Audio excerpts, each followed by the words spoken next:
You think you can tell me everything because you're family. I used to tell all my intimate details to the people I was close to, but they would come back to haunt me later on as my weaknesses. So what I've realized now is that the closer you are to someone, the more you have to keep them hidden, and the older you get, the more you have to keep them hidden and secret. In life, when it comes to relationships, the closer you are, the bigger and deeper you feel. And once you say something, you can't get it out forever. It's like a sharp, thoughtlessly thrown stone, and it leaves a scar that no one will ever forget. It's a mistake. We all make a lot of mistakes in our lives because words are words, so we can make mistakes. But because words are words once spoken, they can't be contained. So we always make mistakes and regret it only after the relationship goes wrong. Why didn't I value those words? Have you ever seen someone who can't say what they should or shouldn't say, making trouble for others and even ruining their own life? There's always that one person in every group, and that's what happened to this old lady at the cultural center. She was going to the community cultural center with her neighborhood friends for fun, and there was a very unusual old lady that she would run into every once in a while. She usually drove around in a luxury foreign car, decorated with all kinds of luxury goods, and didn't even look at me as uncomfortable unless her underwear was expensive. Of course, I felt a little awkward, but who can blame her for wearing expensive clothes and eating good food with her own money? The problem was that she bragged about everything, compared herself to others, and secretly made me feel bad. I like the design of this dress, but the fabric is so cheap that I get tired of it quickly. If you drive a car like that, you don't deserve to be ignored. She always disrespected others in this way. She didn't even seem to realize that she was saying this. Once, the son of a rich grandmother came to visit his mother, and his mother said, "I don't know." The rich grandmother had a luxury house with a large yard, and the rent from the buildings in her name alone was more than 10 million won a month, so 99% of her conversations were about her money. But she was very stingy when it came to giving to others, so she would buy her friends a cup of coffee while bragging about her money. So everyone said, if you're going to brag about your money, at least buy a meal somewhere. But regardless of whether they were looking at you from behind, they didn't care about the rich grandmother. They were bragging about their new bags and rings, holding them up to their eyes. Then sometimes, when the other person looks at you with a blank or strange look, you say, "I don't know why this is only 1 million won. I put 500 in stocks this time and forgot 300. But it's okay because I'll make up for it when my rent comes in next month at 10 million won. Then my friends will think it's the beginning again, so they'll reply with a dry smile and go home." Then one day, her husband, who was not the son of the rich grandmother, picked her up. He didn't talk much and looked like a brailer. "Why is it so late?" he said. "I'm busy at work. I don't know how far it is to the company. Don't go around. Stay at home." And from then on, the rich old lady got annoyed with herself, and her husband didn't even talk to her at all. He didn't speak Braille, he was just a blunt, unfriendly man. And sometime later, the old lady overheard the rich old lady say that there were many days when her husband didn't come home at all. Her friends at the cultural center, on the other hand, were mostly enjoying their old age with hobbies and fun. And in their spare time, they would grow peppers, green onions, tomatoes, and cabbages around the house or in the vacant lot to share with each other. They were getting along well with each other, sharing their hearts in a small way. But one day, she suddenly started making ridiculous comments. She saw the clothes they were wearing and she said, "Oh, look at Santy. I bought it at the bottom of the market. It's not too bad, even if it's cheap. And you guys are well prepared for retirement. I know how much it costs to live on a monthly basis when you're older." Instead of being offended, she said, "Oh my God." I felt bad for the rich old lady for saying this out loud. So I laughed out loud, and then the rich old lady asked if the drugs had gone up. And I said, "Well, people who don't have a lot become dependent on people who don't have a lot, so they have to give and take because they can't stand as a whole person." The rich old lady tried to sound knowledgeable, but she was obviously talking to her and her friends. And then one of the friends got angry and said, "No, why would you say that? It's like we borrowed money from you and didn't pay it back or something." And the rich old lady, like she was waiting for this reaction, said, "When did I borrow money from you?" And I said something that I can't say. No matter how right it is, there are things that you can say and things that you can't say, depending on the situation. Soon, the cultural center was in an uproar. The old lady was surrounded by several other old ladies, and she got what she deserved for her mistake. And then the old lady stopped coming to the cultural center. She and her friends were all happy. And a few months later, the old lady happened to hear from the old lady. She told her son, who had graduated from a provincial university but was working hard in a trading company, that if he had listened to her, studied harder, and gone to a prestigious university, he would have been much better off than he was now. She bragged about the luxury cars she had bought for her daughter-in-law and gave her cheap pinafores. She even compared her to the daughter-in-law of another family, and their relationship deteriorated. I could have drawn it that far, but the old woman's words were so harsh that they reached her in-laws. Sato had his own factory and lived well enough, if not with a lot of money. But he wasn't greedy, so he always drove a domestic car frugally. The rich grandmother said, "Oh no, this isn't your in-law's car." If a man drives a car like that nowadays, it's easy to be ignored. But it's not. It's a car driven by the money of a safe house. So the grandmother didn't spend a penny on her relatives, but she spent a lot of money on fictitious days and ignored people. So her relationship with her family was diminished. The rich woman's bragging about her money and her dismissive tone had alienated the people around her, and she didn't know how to deal with it, so she kept saying mean things, which led to a breakdown in their relationship.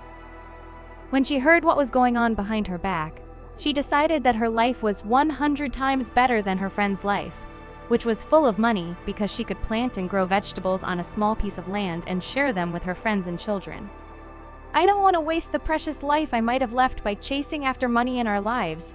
Words are so convenient, but they are also a double-edged sword.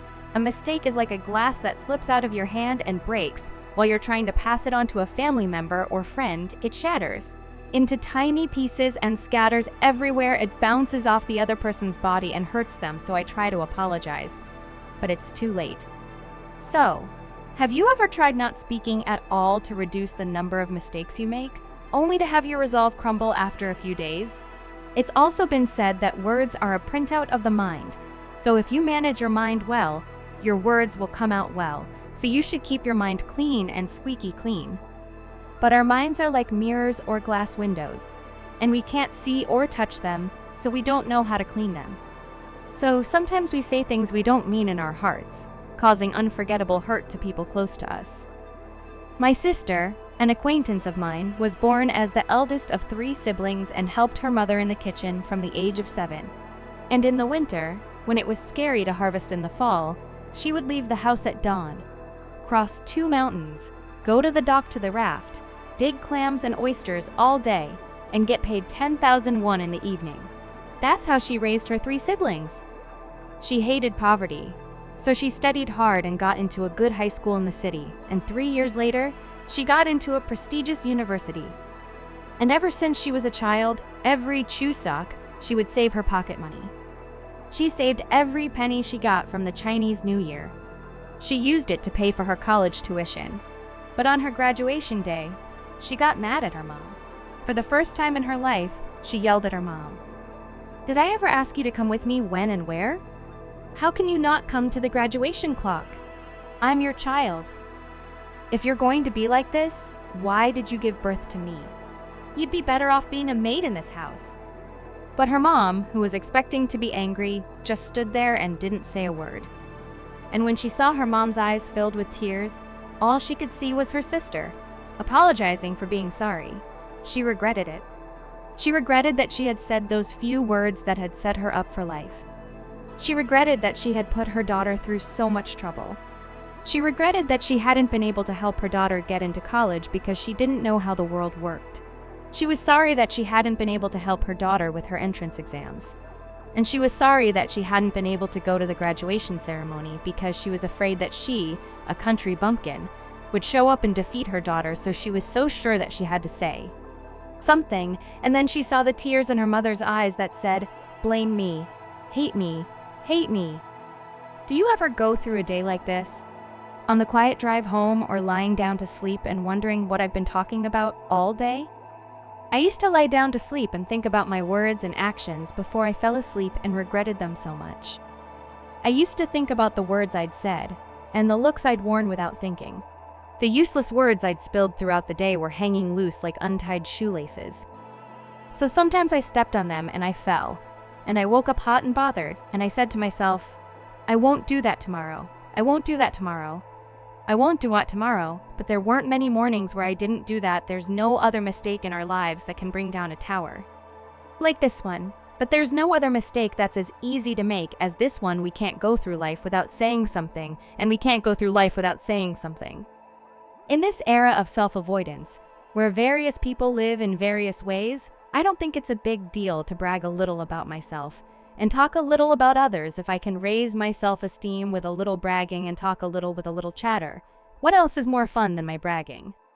And talking about others in a world that is so hard and exhausting, but if you go out of proportion and don't have a trick, this fun can turn into a big disaster. So what are some things we shouldn't say in our lives? First, don't talk about other people's faults and secrets. We talk a lot about other people in our lives, and everyone knows that talking about other people's weaknesses is not a good thing, but how can we live without talking about other people in our lives? But still, if we have to be careful when we talk about others, it's because of who is listening to us. Because if there is someone in your life who will miraculously take what I said to the grave, if there is someone who will never tell anyone else what I said, that's fine. But if not, please don't. Talk about other people's shortcomings. Of course, other people's secrets and private lives can be fascinating. But if you get too caught up in the fun of talking about them, you may be mistaken for a lightweight, and you may not have anyone to stand by your side when you need them. So why not be careful about telling other people's stories, especially their shortcomings? When we want to be understood, we want to be truly understood, and we want to be truly understood. We often tell people what we really think and what we're up to. This happens a lot, especially between lovers and married couples. When we're in a good relationship, we tell each other all the little things. But when we're in a bad relationship, it becomes our weaknesses.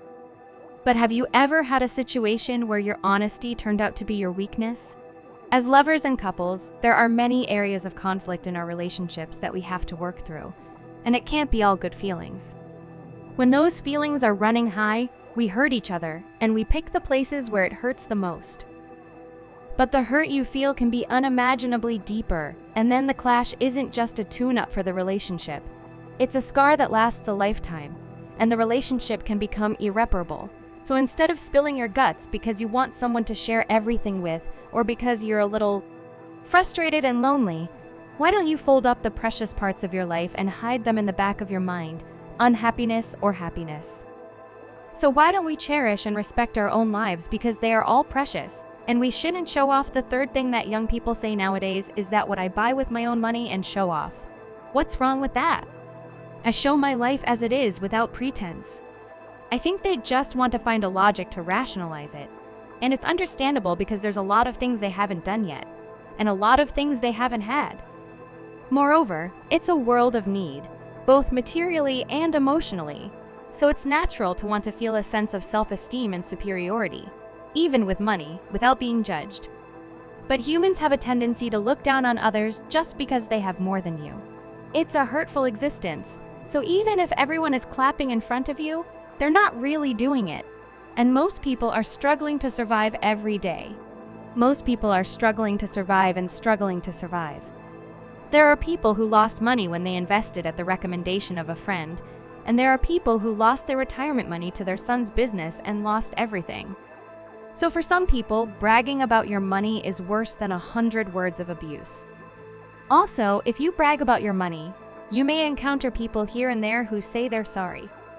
Also, someone may come up to you with a friendly face and ask you to invest in an investment that they know well. If people want to deceive people, they can do it well. Scammers don't lie 100% when they scam people. They mix 80% of the truth with 20% of the lies. And some scammers have been working on their schemes for more than a decade. That's why innocent people get scammed and lose money. I don't get scammed because I'm stupid and don't learn fast enough. I get scammed because the scammers know I have money. That's why the older we get, the more suspicious we are and the simpler our relationships are. That's why experience and wisdom are so important. So, if you have a good life, please keep your money bragging to yourself. Wear simple and comfortable clothes. Go where you want to go freely, and enjoy the rest of your life. Fourth, don't tell others about your goals. If you have a lot of work, your ship will go to the mountains. Let's recall that. Meaning of this saying. For this reason, it is easy to fall prey to people who like to talk about your goals, and you will be bombarded with all kinds of things without even asking. Of course, seeking advice and support from others can sometimes be helpful, but people's opinions and perspectives are often different and relative to their own experiences. So the most dangerous thing in the world is the advice of those who have not done it. One of the most dangerous things in the world is the advice of someone who hasn't been there. And I've seen it happen to my daughter when she was just starting out in the workforce. She got the job she wanted, but the reality was a little different from what she thought it would be, and she was having a hard time adjusting. I kept telling her that everything was fine. She just needed to get better at a few things, and that she could just get through this moment. One day, my daughter called me and said that she was going to quit her job and start looking for a new one, and that she was going to redefine her life goals. The sky was falling, but I kept calm and asked her what was wrong. It turned out that the designer of the beauty salon she was working at had been talking to her daughter about this and that, and had encouraged her to do this. People should do what they really love, and if they feel that this is not the right path, they should take the initiative to quit and start a new one. I was so angry when I heard that. Of course he wasn't wrong. No, he was actually a great guy. But the problem was that he gave that advice so lightly and so confidently without understanding my daughter's situation and her job. I had spent months talking to her, catching her when she faltered and holding her back when she faltered, and I had spent months building my tower with that light advice that took less than a few minutes. What my daughter needed at the time was patience and persistence, not a new job that she could be perfectly 100% happy with. Luckily, she had a change of heart and didn't quit her job. But I learned how scary it is to have unfounded judgment and evaluation from people who don't fully understand you. Brain scientists have shown that the more we talk about our goals, the more our brains are tricked into thinking that we've achieved them, so we lose our sense of urgency. And with that loss of urgency comes a lack of effort. So if you have a goal you want to achieve, why don't you work towards it with dignity and silence and trust your own judgment? If your husband is promoted, you brag. If your child is a student or went to a famous university, you brag. If your child is good, you brag. If the person you brag about is reconciled or tall, you brag. And later, you even brag about your grandchildren. Of course, if you say that you shouldn't say anything in your life, you're right. But if you brag once or twice, it won't be a problem. But if you brag about every single thing that happens to you, and you tell everyone you meet in detail as if you've been waiting for it, it's not going to make the person who hears you brag about it feel very good. I often wake up at dawn these days to read, and when I do, my eyes tend to glaze over. I've had good eyesight since I was a kid and never had to wear glasses. But some time ago, my eyes started to feel like they were filled with dust, and I could barely see the fine print on the vitamin boxes my children sent me. So yesterday, I went to the eye doctor to get a prescription for some medication. The doctor examined my eyes and said that I had presbyopia. The word presbyopia is so unfamiliar to me. I went to my regular pharmacy with the prescription. Then the pharmacist agreed with me and said that I've been doing well for a long time. He assures me that it's not a big deal and that everyone has a condition called amblyopia, which is a gradual loss of vision, and that purple is easier to see than primary colors like yellow and red, so marking cabinets and furniture with corners in purple can help prevent bumps and bruises. I felt a twinge of sadness when he told me that my eyes were old, because it made me feel old all over again. But I took comfort in these thoughts. I've been using these eyes to see and read the world every day for over a decade, so it's time for them to give up the ghost. So I started thinking about aging. And I started thinking about all the things that change as you get a year or two older. Your eyes get sunken in. Your knees play all sorts of noises when you climb stairs. You gain weight. You have trouble sleeping. But the things that used to be sharp become soft. I've also learned to apologize quickly when I've said or done something wrong. In the past, I couldn't do that. I often imposed my own logic even when I was wrong. Now I can admit my mistakes and apologize to others. So the purple color that the pharmacist told me about has really worked for us old people. Purple. I've become more flexible and have a broader understanding of others. I've also learned to apologize quickly when I say or do something wrong. In the past, I couldn't do that. I would impose my own logic even when I was wrong. Now I can admit my mistakes and apologize to others. So, the purple color that the pharmacist told me about has been very relevant to us older people. There are hot reds and cold blues in colors, and then there are hot passions and cold reason. And then there is the age of emotional stability. So, when I get older, I wonder if the color purple is easier on my eyes, and I imagine it without context. Also, what about relationships that are comfortable in old age? In a forest, the trees stand in a disordered way, but even if they stand in a disordered way, they are a forest. But many people in the world live in such a way, but they are not a forest. But as we grow older, we learn how to become a forest, even if we stand alone. We learn how to stand alone and become a forest with other trees. The way to do that is to make fewer mistakes, to overdo it, and not to repeat the same mistakes the next time. What good is a tree like me who is already old, dried up and twisted? What will people do when they are over 70? You may think that the round stone is a coincidence, and the fallen leaves are not intact, but don't forget this. The old tree always blooms. The shade it provides is always green, and the flowers it blooms are always fresh. Why should a wrinkled body have no hope and desire? Even if a tree falls down in a typhoon, it blooms new leaves as long as it's alive, and people don't let go of their hopes and desires until the moment they die. When those hopes and desires are positive, they become the driving force of our daily lives, and our lives progress. So don't let the life of an elderly person be shameful, but stay beautiful and dignified. Draw a picture of a purple flower field in the forest. That's all for now.